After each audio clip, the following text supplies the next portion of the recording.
cloud. We're going to be a little longer. So I will be recording the meeting today. So unless you are on the panel, camera is optional because we will be recording it today. Our topic on this Wednesday is positive parent engagement, and we appreciate everybody joining us today. Dave, do you want to just go ahead and flip to the logistics slide, and I'll kind of go through for those of us for the participants who haven't been with us before. So when you come on, either mute yourself or I will end up probably muting you. However, we want this to be interactive, so we're going to ask that you put your questions in chat, and Lindsay and Matt will be monitoring the chat, and we will be pausing after every couple of questions for the chat so you can contribute. Also, I should note that there was a need at the end of the last meeting for a lot of further discussion. So we will stop at 2 o'clock today with our panel questions, but we will continue today further for those that would like to continue the discussion as after 2 o'clock if you want to stay. I think that does it for our logistics today. Dave, I'm going to hand it over to you to get us started. Okay, fantastic. Thank you all so much for joining. What a great series this is turning out to be, these sort of virtual PLCs, and very happy to welcome our panel participants who so graciously decided to come and share their insights with us. Richard Molinaro, Director of Mathematics, Vocational and Technical Subjects at Linden Public Schools, is here with us today. Richard, can you hear me okay? I can hear you fine, thanks. Fantastic. Lily Moss, Supervisor of ELA at Egg Harbor Township School District. Lily, are you on and can hear me okay? I am. Fantastic. Welcome, and thank you for being here, both of you. Lindsay Folks, virtual teachers, 15 years of experience for Ed Options Academy. Lindsay, can you hear me? I sure can. Okay, thank you all again for joining us today. And here is your New Jersey partnership team: Lindsay Foglio, Sheila Miller, David Hanslick, and Matt Ferry, and myself. I'm just the host, David Cicero. Let's jump in and start rolling on these panel questions. So I really like this first question because we understand how important a stakeholder parents are in education, and we're constantly trying to get them involved in the process of student learning and just being a part of the community and in the school within the community. And so we really want to try to dig into this question here. How, as COVID hit and now we have all this at-home instruction, has this benefited the parent-teacher relationship in some way? We're going to go Richard, then Lily, then Lindsay. Richard, how do you interpret this question? What do you think here? Well, being a parent myself of two children, I have a son that's in 8th grade and a daughter that's in 5th grade. And being a former teacher myself, I think parents in general now have a better respect for what teachers do. I think that kind of goes without saying, especially in the math department, where I think, we had a slight disadvantage over other subjects because any new material that was being presented by teachers in any type of platform or format was going to be more difficult for the math teacher, only because you have to introduce a new skill. I can talk. So I'm not live. So it's pretty like. Yeah, it was definitely more of a challenge. So I think they do have a greater relationship, and I think they've built a stronger rapport between the two of them because of that. And a lot of parents now obviously have to become teachers themselves. So I'm seeing it firsthand in my own house. Yeah, no, I understand. I'm a former math teacher as well, and that concern has been coming up. Some schools, in fact, I've worked with have decided they're going to try as long as possible to not teach any new math content. They're going to focus on gaps. Lily, how do you interpret this question? What do you think? I definitely think that it has been a benefit for parents to get to see how their students interact sometimes during school and with different lessons. And I think that it has allowed for teachers and parents to have constructive conversations because they are able to, during live sessions, hear their students, you know, participate in reading activities or math activities. But I definitely agree that the new instruction has been really challenging because it's the discussion piece that I feel like is really hard in the virtual world.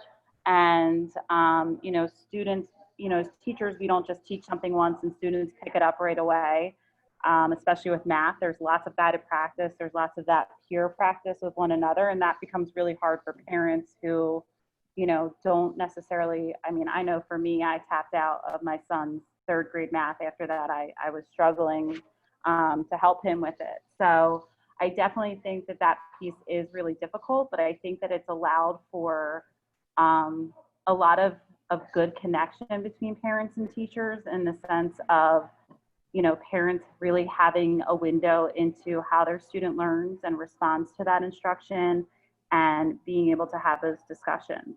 So I think there's, like anything else, there's been some pros and cons to this experience with parents. Yeah, I love the comment you made about more constructive conversations are coming out of this, right? They're getting a taste of classroom management almost, right? And I think the big idea here is empathy. Parents are empathizing more. And when you empathize with somebody, you're really in their shoes and you're able to really collaborate in a more meaningful way. Lindsay, how has at-home instruction benefited the parent-teacher relationship in your view? I think what parents very often miss, and one of the reasons actually that I homeschooled my own son from grade 5 all the way through high school, was there was a lack of overall engagement between the teachers and myself. And in my case, as the teacher, I could not get the teachers to actually engage with me when I wanted to participate in my child's education. I think with the at-home instruction, what we're seeing now is parents have that opportunity by default. They don't really get the option. They sort of have to engage because they're there in the middle of it too. And they now have that option to engage and really feel like they're a part, particularly for the younger grades, really feel like they're a part of their child's education. It's not happening in a silo that they don't have a key to. They can now get in there and engage as much as they want. And I think that our ability to communicate openly with parents has increased tremendously through this because of the nature of this, they automatically have more questions that we're going to have answers to, hopefully, presumably have answers to. So I think the communication has improved, and I think that the opportunities for parent engagement have increased. Yeah, I agree with everything that you're saying. I think since they are now sort of taking over that role or taking over a lot of those duties as teacher, more open communication, right? And I think that's what we all wanted. In brick and mortar, when I was a teacher, we just wanted more open communication, and not all parents wanted that. Some parents wanted more of that. So just the tightening of that relationship. So looking to the second question here, if I can click to the next one. Richard, what new obstacles are parents encountering in a home learning environment? What do you think? Well, kind of to piggyback or echo what I said before, obviously a new experience for them, altogether. In our district, we're actually a one-to-one district. So one of the first issues was we have iPads and we have MacBook Airs, depending on the grade level. We never sent home the iPads for grades 1, or I should say K through 2. So that was a challenge, that we had to purchase additional devices for those students and then figure out a way to distribute those to the parents and to the students once they were home. Beyond that, we have a lot of parents that can't afford Wi-Fi, let's just say, for example, or they may only have one device in their home and they may have 3 or 4 children that have to share devices. So based on the schedule that we tried to come up with as a district for when students can, use their devices, or when teachers wanted the students to be on, well, that device may not have been available for that particular student or that particular child at that particular time. So I guess over the first few weeks of being home, we tried to figure out how we were going to alleviate that and really help the parents out. And we eventually were able to do that. But that was probably one of the biggest challenges or obstacles, I could say, that we encountered as a district. How can you share a little bit about how you helped them overcome? One of the things that we did was we purchased Wi-Fi for any family that needed it for the first month. Which was nice. They had to prove that they didn't have Wi-Fi. They created hotspots in various areas of the towns for that. We made sure that any student that needed a device in any capacity, we made sure that they had it. So if for some reason the device wasn't working at that time, or there was malfunctioning or was broken, we made sure our IT department was available and parents could drop off the devices to have them repaired. Beyond that, and this was your IT department at the school. They could drop off the device to have it repaired. Is that what you're saying? Right. Well, it was within the district. So we had a district location where they can do that. Normally, if the device wasn't working, because students do take the devices home with them every night, they could bring the device back the next day and see a technician at the school, and then they may keep that device, but they would get a loaner device given to them while that device was being repaired. So now they didn't have the option of getting that loaner device. We had to set up some type of assembly line, so to speak, in order to, have that accomplished. And then obviously with all the challenges of, walking into a building and with security and everything else, and who was going to work that, it did, possess a problem, but eventually it was worked out. So as of now, anyone that has a device, and everything is up and running, and we're ready for next year if need be. Fantastic. Lily, how about this question? Yeah, so I think we had a lot of similar challenges in the beginning. We are not a one-to-one district. We have over 7,000 kids in our district. We're about 3-to-1. So the first undertaking was making sure that we were giving a device, at least one device per family who needed it. So we had a massive distribution plan for that, as well as making sure families got connected with Comcast was giving free internet for families who could not afford it. So we were helping with that. And once students had the devices, again, we only had one per family. So we were making virtual schedules that staggered from K to 3 and 4 and 5 and 6 to 12. So so that we were trying to make it so that live teaching times didn't overlap. So if students were in a house sharing a device, that students in different grade levels would be able to participate within their classes. And obviously that's never perfect, because we do have like virtual help time and small group help time. But if you have one device and you're sharing it amongst 3 people, those students might not be able to attend as much as we would love them to. One of the other biggest things that we got from parents was just about using technology in general, learning Google Classroom, and because a lot of our teachers use other platforms during the school year, like Class Dojo or Remind. And so we had to get everyone to transition onto one platform, because parents with multiple students were getting really overwhelmed looking at lots of different platforms for student learning. So we found that having a one-stop shop for parents definitely alleviated a lot of that. And we have, wonderful people in our district who made lots of videos on YouTube of how to do things for parents, like a how-to series. So they would learn how to log in and how to check student grades, or how to communicate with teachers, because that was definitely the most overwhelming part for parents, especially parents with multiple children in multiple buildings, was just the navigation of all the technology. Yeah, and what ended up being that one-stop shop? What did you all, So we're a Google school. So even though we're using other things, we wanted all of our teachers to house everything through Google Classroom, so that communication was all going out through that. So even if they were, you know, going off to do something through another platform, we would be able to link it onto Google Classroom so that parents could just look at that as the form of communication from teacher to parent. Yeah, fantastic. Thank you, Lily. Lindsay. I'll take that one. Okay, so you know, I like what you said earlier, David, about the empathy thing, because I think that works both ways. Parents can now empathize a little bit more with, oh, this is what my kids like in class. But by the same token, I think we can empathize with parents a little bit in that they are now that teacher in the hallway that is shooing students into classrooms, proverbially speaking, right? And they're the ones having to say, okay, no, you need to sit down. No, you need to focus. No, you need to do this. No, don't go over to the refrigerator. You know, you don't need to go do that. And so they're now responsible for that whole classroom management piece. And what a fabulous opportunity for us as educators to share some of the skills that we kind of take for granted or just do without even a second thought in the classroom to get those kids focused in, dialed into the content, working and producing the type of material and the level of material that we need to see.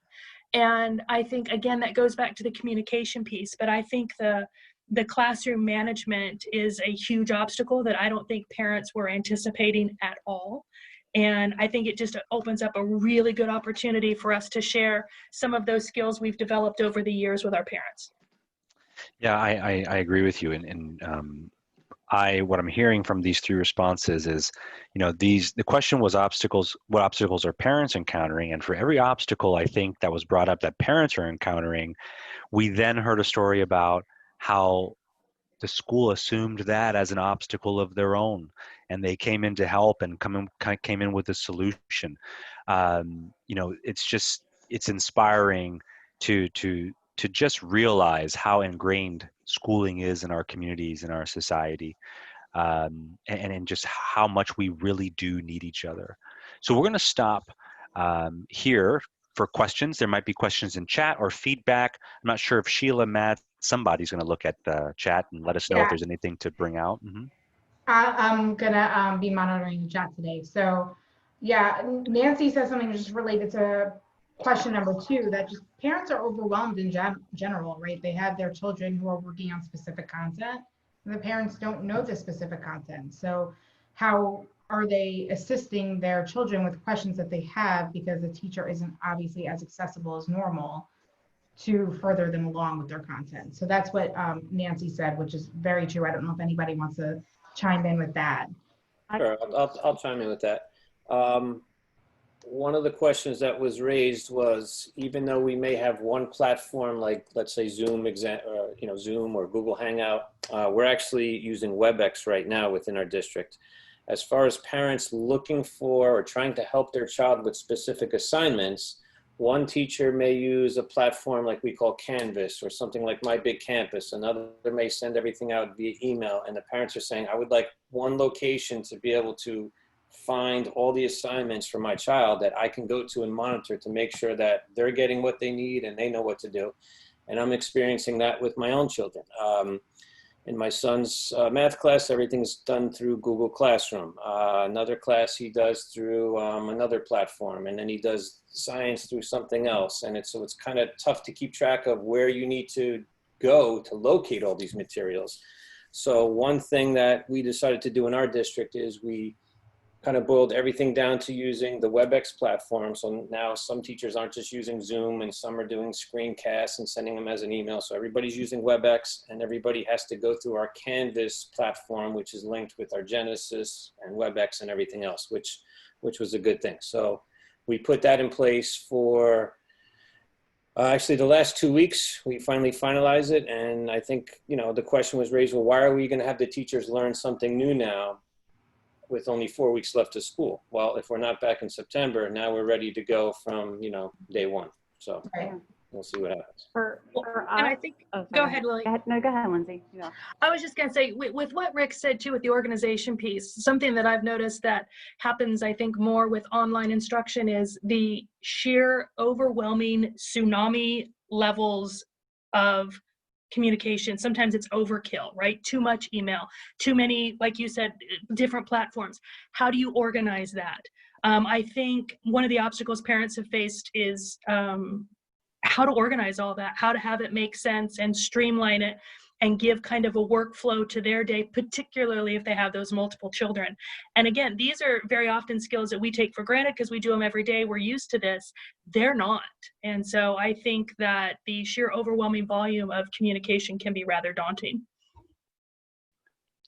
Lily, did you want to add something to that? I was just going to say that's why we felt like we started adding in that virtual help and small group time into our schedules, because I think it's hard we didn't want parents to feel like they were teaching, you know, like obviously they're facilitating, they're there to help their kids and guide them, but we wanted to make sure that they understood, like we wanted to do the heavy lifting of that, because I mean, it is really difficult, especially as you move up the grade levels, you know, to expect parents to be able to help with geometry or algebra or, you know, advanced physics. I mean, that just becomes really complicated and hard. So we built that time in so that we were sure that, and also had teachers reaching out to students and parents in the sense of, you know, we have virtual hours and this is, you know, please let us know your availability, and being flexible due dates and things like that to support that need. So that hopefully, because the idea of parents feeling overwhelmed was the feedback that was coming in the most in the beginning, which, as everyone else has said and I said before, why we were like, that's it, as a district, everyone has to post everything through Google Classroom. Because as you were just saying, Richard, if you're one son having 5 different things, like, you know, it's a lot, and it's a lot to navigate for the kids, for the parents, and for everyone. So kind of bringing that all down to the one, and then making sure there were times where students could get help throughout the week, we felt was really important to help support parents. All right, fantastic. Awesome. And I did want to say there was a question that came up from Judith, and she asked, how do you handle legal implications of using your personal phone in Google Meets? Did you get a signed permission form? And how did you handle language barriers in special education students? So it's a couple, you know, multiple part question, but a lot of people are chiming in saying that you can get a virtual phone on Google, but I'd love to hear from the panel as far as her questions go. You can do the Especially virtual. that, I was going to say, especially that language barrier piece and the special ed students. So Lily. Oh, I was going to say, you can get the Google phone number, and then you can also use the old school *67, which hides your phone number. Although not everybody will answer a block number, but if they know you're calling, you can do that as well. And then, you know, I think we're just so lucky being in such a big district that we have translators that we use. But then Google also has Google Translate, which has come in handy to use with communicating back and forth, even through messaging. We've actually recommended our teachers do the same thing, the *67. The other problem we encountered there was we had a lot of parents not obviously picking up the call. So we had to send a global call out and a global, you know, email saying that, you know, you may be receiving calls from private or blocked numbers. It may be your child's teacher trying to reach out, which kind of leads to, you know, this other part of the question. We have a lot of teachers now that are, I guess, concerned about, you know, it's towards the end of the year and they still have not heard a thing from one student. And they've reached out multiple times through phone, through email. Some have even driven to the house to try to drop something off or to knock on the door. I mean, you know, very extreme things. And we're concerned, you know, how we should be grading our students. So today an email was actually sent out. I'm going to be volunteering for that, I'm sure. To be part of the grading committee, because we're still unsure exactly, you know, how that's going to work. We'll have to see. All right, so Lindsay, we're going to move on to question number 3 now. So again, we'll do Richard, Lily, Lindsay. So Richard, what responsibilities of managing student learning have shifted between parents and teachers? What do you think there? Well, in our district, I think originally, as we've been saying, I think the parents took on a lot more responsibility than they probably should have or have been obviously trained to do in many aspects, like you're saying, like an honors physics class, you know, versus a first grade, you know, let's say reading subject. There's going to be differences there. So we knew that going in. For the first 4 weeks of school, I'm lucky enough to have coaches at the elementary and the middle school level, and at the high school, a department chair. So we got together and we put together lessons for all of the students for the first 4 weeks of this, with the understanding that teachers are going to start learning how to use more technical platforms and learning how to do screencasts and record videos and that sort of thing. That gradually, we gradually allowed the parent to lose, I guess, some of that responsibility, so to speak. And when we started with WebEx, we came up with schedules for all the schools as well. So when teachers are actually teaching certain lessons in their house, students know that for that particular subject at that particular time, a teacher will be teaching this lesson. And we do that Monday through Thursday. And then Fridays are kind of a help day. So teachers make themselves available for any student questions or anything that a student has within any of their subjects for that particular day, which the parents definitely appreciate. I think they wanted a little more structure from the start. And I think we have that now, but again, it was another obstacle that we had to overcome as a district to see how we were going to make that manageable. And we've been pretty successful so far. Mm-hmm. So in the beginning, all that lesson planning and providing structure had basically, came from the school, and the teachers just dumped on the parents. And so great work, figuring that out, taking some of that burden off through providing some of that structure. Lily, what do you think on this question? I guess I kind of jumped the gun with what I said earlier because this is, but we really tried to be mindful when we also, I think every school district, we had planned for those initial few weeks, maybe, and then we, returning from spring break, we kind of tightened up what the learning would look like and added in lots of that virtual help and small group time. And then we also have, during all the live sessions, the teachers record those lessons so that they're available for students who cannot attend those lessons or parents to rewatch later on, so that they're getting to see that mini lesson or see the interactions that occur later on, so they can revisit the teacher themselves teaching those lessons. So I think adding in those different levels so that we were just trying to level the playing field for everyone. So if they are sharing devices, or if a parent is working from home while their student's attending the class and then the student has a question later, they could then view that lesson as well. But trying to really take that off of the parent and not expecting the parent to do more than they normally would when their student comes home with homework or with questions, but making sure that they understood through social media every single day, the schedules posted and blasted out for parents and students so that they can see the availability for that help time, and when students can get that from their teachers.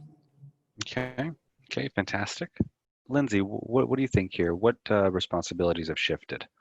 So I'm going to take kind of a different tact on this, I think. And at first I thought, man, I talk about jumping the gun with the last question in classroom management. But I think something here that I hadn't considered really until recently was, when we're in a classroom with a student, obviously all the instruction and what material is presented to them, and how they study and how they reference and the sources and sites that they use to come up with their answers. And when they take a test, if it's open book, if it's not, all of that stuff we are responsible for. But when they're at home, we have to give up a lot of that control. And it becomes the responsibility of the parent to see whether or not their student is plagiarizing or looking up the answers when they shouldn't be, or not looking up the answers when they're allowed to. So some of that fidelity piece has completely shifted over to the parents. And we know how much help is not allowed, but how much help is actually helping the student versus feeling bad for them because they're struggling for an answer or they're trying to get to it. And we know to not just give them the answer, but I think parents very often go back to their default of parenting and be like, well, the answer is actually B. And so that way they don't see that struggle that their child is having, realizing that's half of the part of learning is struggling to figure out the answer. So the overhelp kind of a thing.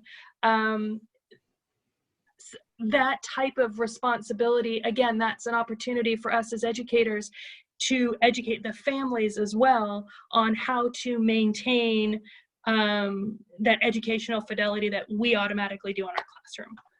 Yeah, and that brings up makes me think of something, academic integrity, fidelity, overhelp, and I just have this feeling that we're going to have to start rethinking assessments, right? How can we ask students a question that they can't just look up? Lily or Richard, have you been giving any thought to stuff like that moving forward? That has been a huge part of it now, actually, for us. That was our big question to teachers as we started to kind of make the shift from, when we first were out on this break and then shifting into a true virtual learning world, because you can't just ask the same types of questions that students can Google on the side. And I think in a way, we're asking teachers to rethink assessment to the level that we've been evolving to in education anyway. Less about memorization or looking up facts and more about analysis and what can we do with this thinking and what can we produce, and more of how can you show me what you know. We use standards-based grading in our K-5 world, and a lot of teachers were what Lindsay was just saying. They're sitting with their first graders, understandably, during a lesson, and we're doing a phonics lesson or doing reading, and then the parents are like, "Oh, come on, you know that word, or you know that letter sound." And here we're saying that those students are getting a lot of support at home.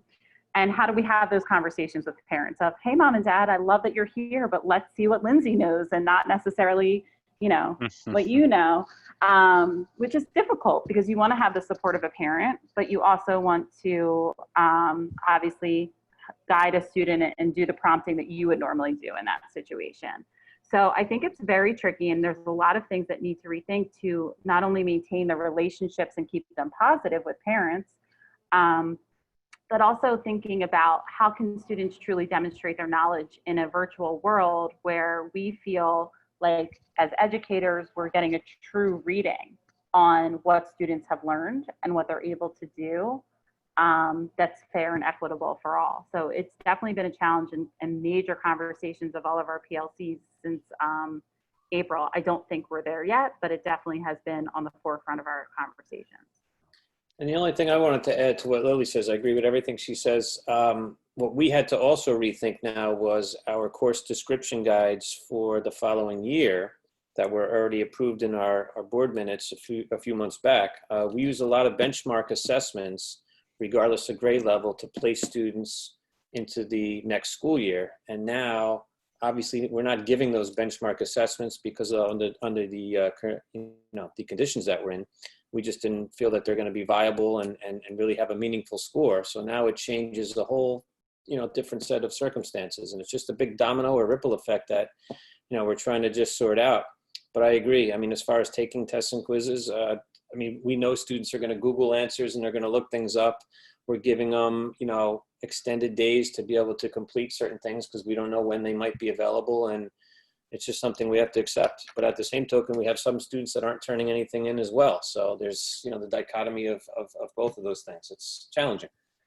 Yeah, challenging. And my last comment on this will be what an opportunity it is, because someone somewhere is working on some outline to try to drop on all schools and say, this is how it should be done.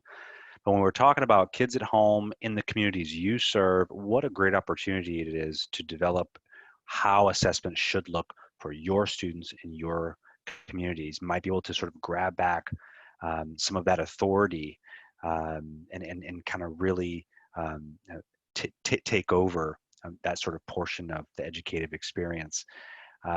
So let's jump forward, I should say, to question 4. So this is a little more, specific, just really asking Richard, what are you communicating to parents? How are you communicating with parents? what's working, what's not working? Well, like we said before, we rely on our superintendent to send anything out globally as far as this is what's coming down the pike. If it's a new platform like WebEx that we're using, or if we want to let parents know that, hey, teachers have been trying to communicate with you via phone, expect these private numbers. So we try to do that.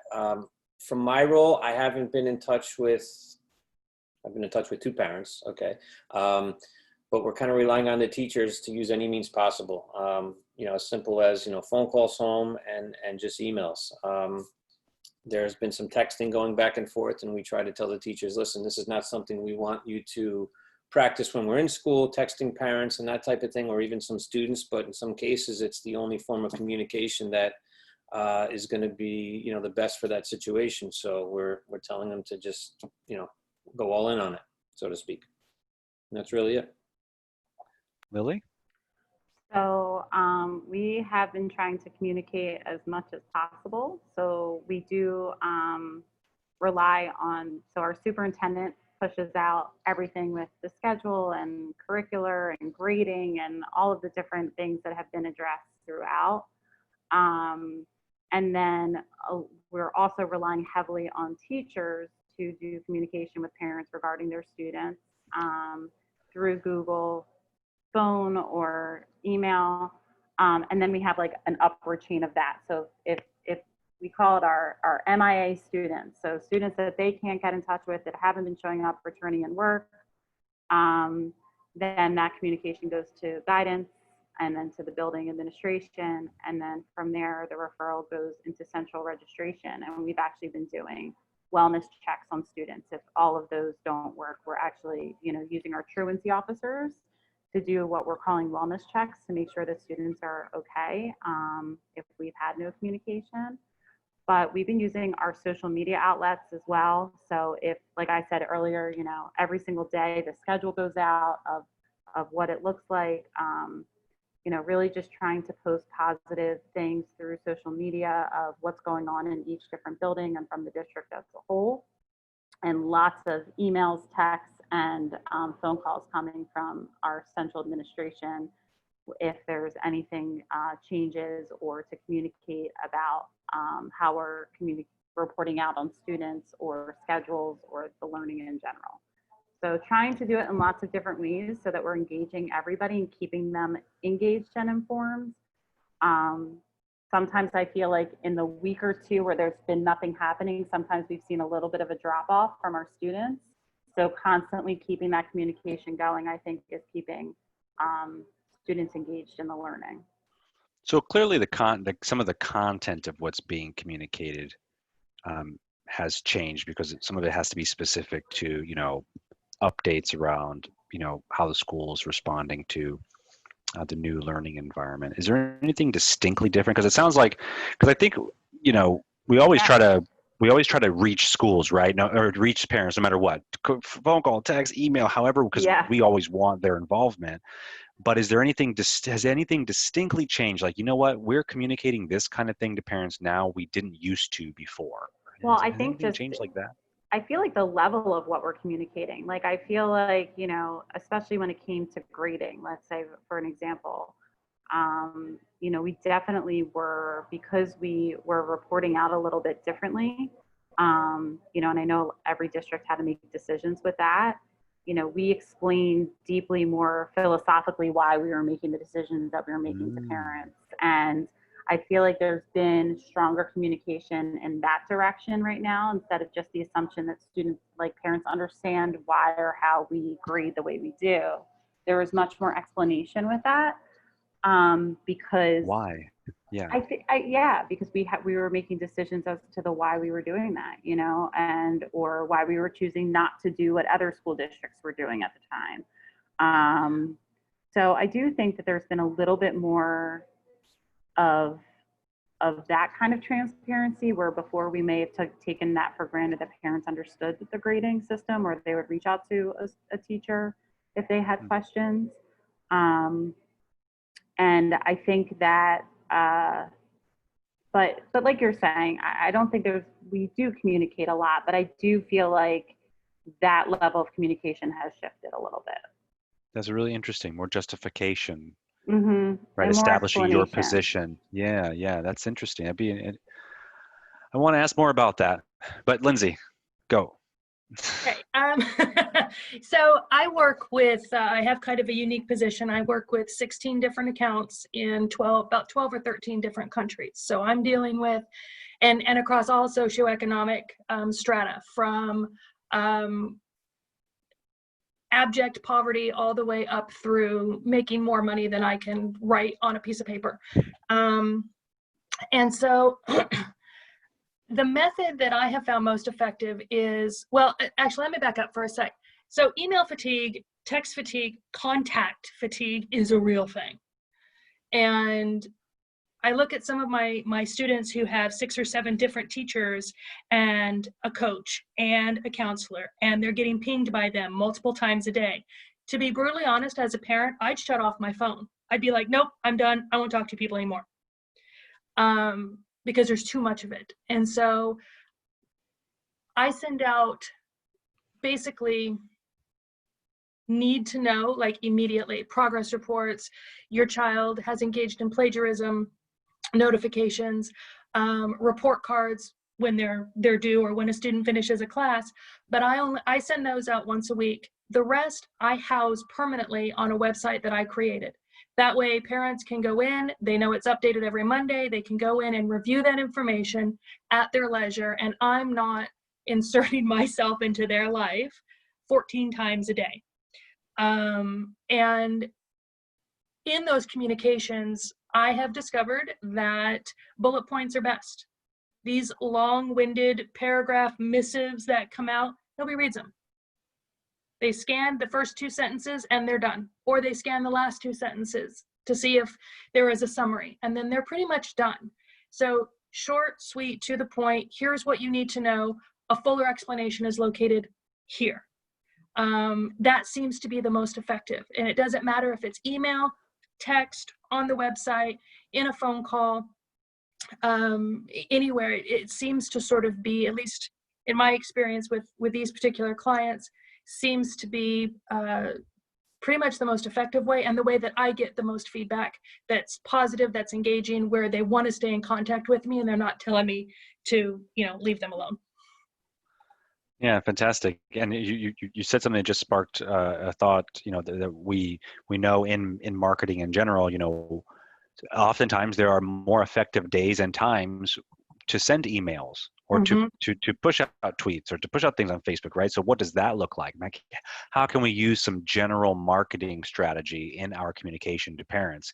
Images are engaging, short videos are engaging, right? What are the days and times we should be sending things out to garner the most attention from the market, which in this case are parents? So maybe just wanted to add that thought in there. And I want to pause again. Yep, go ahead. And real quick, and consolidating. Like if you have a family with 4 kids, send 1 bloody email. Don't send 4. I mean, because if those children each have 6 teachers, in one day, that parent now has 24 emails to go through. And that's not really a reasonable expectation for anybody. Great advice. Great advice. Do we have anything in chat, Lindsay Foglio? I know we're both Lindsay, so it's very confusing. Everyone's just kind of, first of all, I just want to say thank you everyone for participating in the chat. Just like a really nice conversation going. No specific questions, but people are just talking about some of the issues that they've had with communicating with parents. G. Palamone said he or she can't get his parents to log into Google Classroom, that he's tried to make it interactive and send passwords and calls, but he just can't get them to sign in. So I don't know if you've ever come across that, and maybe some ideas or tactics to help him. I think I saw his picture before with that. Yeah, I see you. Hi. So yeah, if anybody has any input with that, as well as just, if districts aren't one-to-one, you can't assume that students have devices. So how do you even help with that, right? So there's just a lot of issues with that, providing packets, and they're uploaded onto websites so they can be picked up at the school. hoping that that could be, helpful for them. But it's a hard time right now. Well, I think part of it is, we have to learn how to accept that you can lead a horse to water, but you can't make him drink, right? You can send out as much as you want. Doesn't mean anybody's going to read it. All you can do is your best. Send out how you know that traditionally they have responded well, or at least make sure they have the information. But, just because someone gets a bill in the mail doesn't mean they're going to open it. The company doesn't get to decide who opens their mail. And much the same way, you can't make a kid come to class. We can't make parents open anything either. That, again, just stay open, stay positive, stay supportive, and understand that they may not. I think the And if we know that, oh, I'm sorry. no, go ahead, please. I was going to say the important thing is to note is that you can't assume anything now. So even with our teachers, I think my biggest role, as a supervisor of the teachers, is to not assume that they understand how to create a screencast video, or that they know how to use the digital platform that we're currently using with our curriculum to its fullest extent, and how they can communicate that to the students. So I think, our biggest discussion so far has been on the parents and on the students, but, training the teachers and assuming that they're going to be comfortable with this and that they can deliver quote unquote effective instruction with fidelity, like we were saying before, and everybody is doing the same thing, I think is, foolish to assume as well. So there was a lot of training that went into our teachers in such a short amount of time. We weren't prepared for this. So, I mean, this is something that we're learning and we're getting through, and maybe some districts are doing it a little better than others. And I think we're all learning from each other. But at the same token, I think once we're learning something is maybe a little more effective, or let's try this out, I think this is going to make things easier. We also have to understand from a teacher's perspective, every week or every couple of weeks, you're throwing something new at them and saying, I just got comfortable learning how to use this platform. Now you want us to use this. Or I was comfortable with, as a first grade teacher, just sending an email to all of my students or calling my 17 students, let's just say, for example, versus, a middle school math teacher that has to call, 140 parents or 140 students, and they have to communicate that way. So it is a challenge. Something that we've been talking about a lot, and Richard just reminded me of all of that, is like Hold on one second. Let me go over this. Hold on. Is to lead with empathy with everyone. And something we did in our district, which was really successful, is we did these lunch and learns where we had teacher volunteers or administrators who did like a screencast lesson during like the lunch hour. And, we had 30 seats in it. And then we recorded that and put that up on YouTube for the teachers to go back and watch later.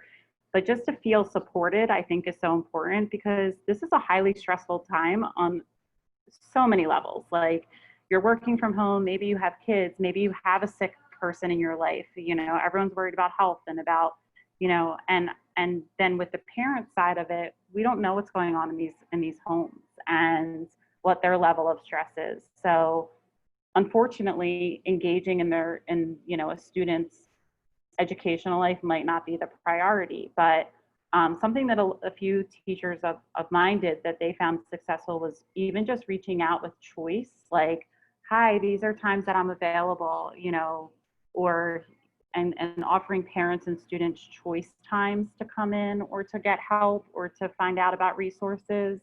But, I think for some parents, it's just very overwhelming in every world right now. And so we have to just always, lead with empathy of what's going on in these homes or what's going on with people right now in the world, but trying to be as supportive as possible for the teachers through professional development, or parents through how do we support you, like with knowing how to use these platforms, or with your students' education. So it's just a lot, and it's a lot for the district to assume as well, because, we're kind of taking it all on. So I think what everyone has done over the past 10 weeks, if we really sit back and look at it, is pretty amazing. How this whole world has turned upside down and everyone's kind of adapted. So I think sometimes we have to focus on the positive of that too. Great discussion, everyone. Fantastic. I love all the ideas being generated. Very insightful. Let's move on to question 5. We only got 6 questions total. So Question number 5 is, how does communication differ to parents, if it differs at all, of elementary versus secondary age students? Richard? Are you referring to the communication from the teacher to the parents, or is this just in general? Yeah, I think so. I think what we're really trying to get at is, let's say there's so are we saying anything different? Are we requiring anything different? Is your interaction to the home different for younger kids? Yeah. I don't think in our district, I don't think we're requiring anything different. We actually, last year, we departmentalized our elementary grades 3 through 5. So, excuse me. So if you're a teacher of second grade, obviously, you may have a class of, let's say, 25. That teacher, like we said before, probably has it a little easier as far as communicating with parents and with students of just 25. Now, if you're a 5th grade math teacher, you may have 4 sets of students. So 4 sets of, let's say, 25 students as an example. So just the sheer number and volume of what you have to do, I think, has changed. But the overall message from our district is always going to be the same, whether it's coming from our superintendent, if it's an elementary principal versus a middle school or high school principal, it's pretty much the same message that we are giving. But I would say the vast majority of the communication is being done between the individual teacher and an individual student, or an individual teacher and an individual parent. Mm-hmm. Okay. Lily? I agree, and I think the overall message has been the same, and kind of going back to what Lindsay was saying earlier, in our district, a lot of it has come out from Central because we have 8 buildings. So we don't want to bombard parents with 8 different emails that are coming out to say the same thing. So we definitely have tried to have one collective message and voice coming out to parents, and being, as simple and clear with what's going on in communication. I think the only difference kind of comes from the teachers and what we were discussing before, where in our elementary world, the parent involvement might be a little too much, whereas in our secondary world, we might want it a little bit more. So I think there's been, that kind of divide as far as how do we engage parents on the secondary level where kids are more independent, but we might need their help in making sure that students are, we've had lots of incidences where parents believe their kids are doing work and they're not doing their work. Whereas in the elementary, it might be that the parents are sitting next to them, telling them the answers, thinking that they're just helping them. So that part, I think, has been a little bit, helping teachers craft those types of conversations to have with parents in a respectful and inclusive way. But I think the general communication has been consistent across K to 12. Lindsay, how about for you? Well, I'm going to take a little bit of a different tact on this because I work everywhere with everyone from kindergarten all the way up through age 21 who are doing credit recovery. I think the communication does differ a little bit. We for years have giggled and teased people over using Comic Sans, which you will almost always see with elementary newsletters and stuff, and you don't see that with secondary. And I think the communication with elementary should be a little more, I guess not less straightforward, that's not the right word I'm looking for. I guess a little more playful. You can kind of make it like your elementary classroom, like they're coming in for a parent night or something. And it seems to me that parents of elementary school students are most concerned about whether or not their student is falling behind in terms of development alongside their peers. Are they reading as well as everybody else in that age group? With middle schoolers, I think parents are more concerned with, is my child going to be ready for high school? And once they get into high school, I think the biggest concern is my child going to earn enough credit to be able to graduate? So I've always angled my communication styles with each of those 3 levels to address those specific concerns and to make sure parents understand, yes, their child is reading at grade level and will continue to read at grade level. Yes, their middle schooler will be ready for high school, or no, they won't. Here's where they need to maybe do a little bit of extra work in math score or Alex Math or Reading Plus or whatever. Yes, your child will have enough credits to graduate if they do this, this, and this. So my focus, I guess, of communication changes depending on what level I'm speaking with. Mm-hmm. Again, pardon me, this theme of empathy has come up again. It's come up a few times from our panelists, and it just has again. So what are the concerns of the parent of that age group that might affect what we communicate, how we communicate? I also just had this thought of when we talked about obstacles, there's different obstacles in the home now, right? Because I have a 4-year-old, and you know, my obstacle is just getting him to sit down, or you know, not going to the refrigerator or something like that. If I have a teenager, my obstacles at home might be a little different. Maybe it's, you know, coaxing him to get off the Xbox or something. And so this idea of empathy, I think, maybe should be the driving force. I mean, maybe that's what we're really drawing out of this. We need to continue to drive to understand what's going on with parents, and you know, how they think and what their concerns are, so we can communicate effectively with them. So last question here. Last question, and we're so on time. I'm so proud of us today. No, actually, there's 7 questions, it looks like. All right, well, this is question number 6. I thought there were only 6. What supports for parents do you think are most effective, or what do you think parents need to be successful? Richard, what do you think? To answer the first part, and I think you touched upon it as well, and one thing we didn't really discuss is the social emotional of our students as well.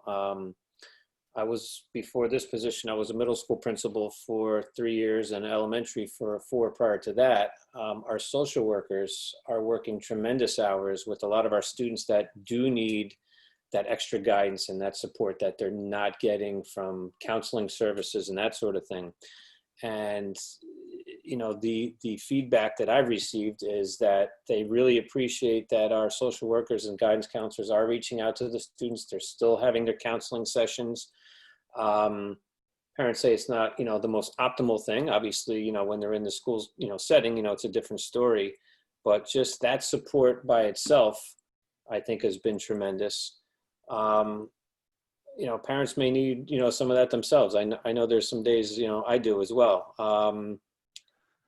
But as far as parents needing, you know, other support, you know, to be successful, I think we're all working through that now, trying to figure out what's going to make things easier for students, what things are going to be easier for parents. I think we're getting there. Me too. Lily, what do you think? I think definitely the social emotional piece is important, and just having them be aware of the resources that are available, both on that lens and for the academic side, you know, so that they truly understand if their student needs help, how they can get it for any of those capacities, whether it is for social emotional or academic need.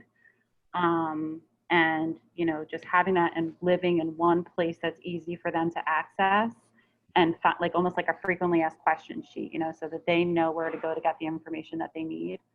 And I think just the support and understanding where this is not a black and white time, and we have to kind of live in the gray area, and, you know, really understand and build relationships with parents so that we understand what kids need to be successful, I think is extremely important all the time, but more so now.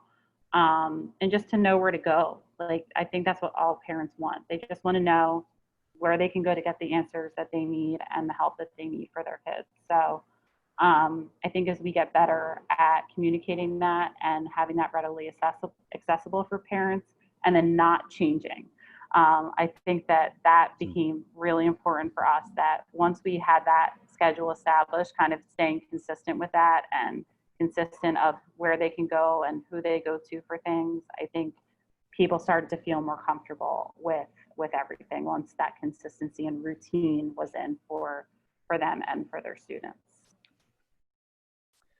Lindsay, question 6. So I would say, in no particular order, a sounding board. You know, let be that person they can vent to about the frustrations of education, because who knows better than we do. Give them tools to be successful. I think a lot of where parents feel they are faltering is they don't know what they're doing. Reassure them, yeah, you do, I promise. And give them some of those tools that we have to be able to put into play and increase their own skill set with that. And to be successful, really, there's so much variance, as we've mentioned before, in different situations. I think what parents need to be successful is to feel like they're part of a team. They're not out there on their own. Make sure they feel they are a part of something.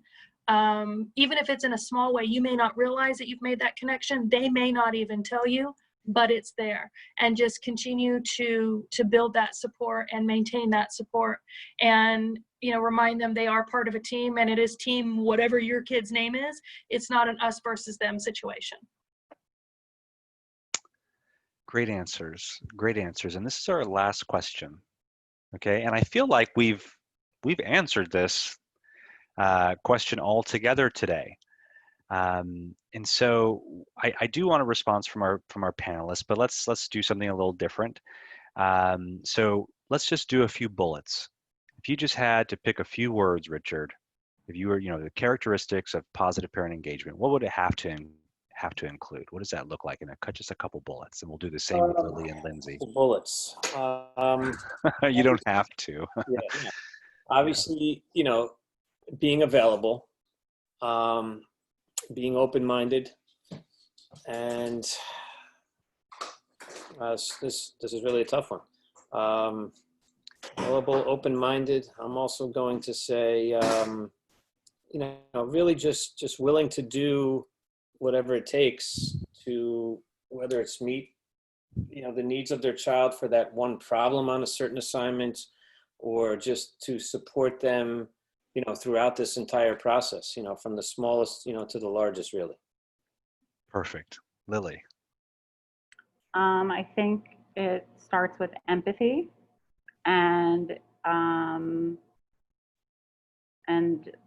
I agree, you know, just availability and being supportive, whatever that looks like, whatever it is that they need. Lindsay. I'd say flexibility, options, and relevance. All right. So make sure whatever you're communicating is relevant. Mm-hmm. So I wrote them out: availability, relevance, empathy, commitment, flexibility, open-mindedness. That's what we drew out today during this virtual PLC that is coming to an end. I want to thank our panel participants. You can stay on. There's still more. A little more we're gonna cover, but we're done with that sort of question and answer portion. Was it Sheila? Sheila, were you gonna kind of take us the rest of the way? I do apologize. I have to run to another meeting, so I'm going to go ahead and dip out. Thank you so much for having me. I really enjoyed chatting with you all. Before Thanks, you Lindsay. jump, Lindsay, will you Yes, put in chat the website of that yep, video I that sure we were will. going to show at the end? Thank you so much. Let me make sure I've got the right one before I type it in. Just a moment, Okay. please. I don't want to give you the wrong one. I'm going to go ahead and stop the recording now, but I did want to let everybody who would like to stay on still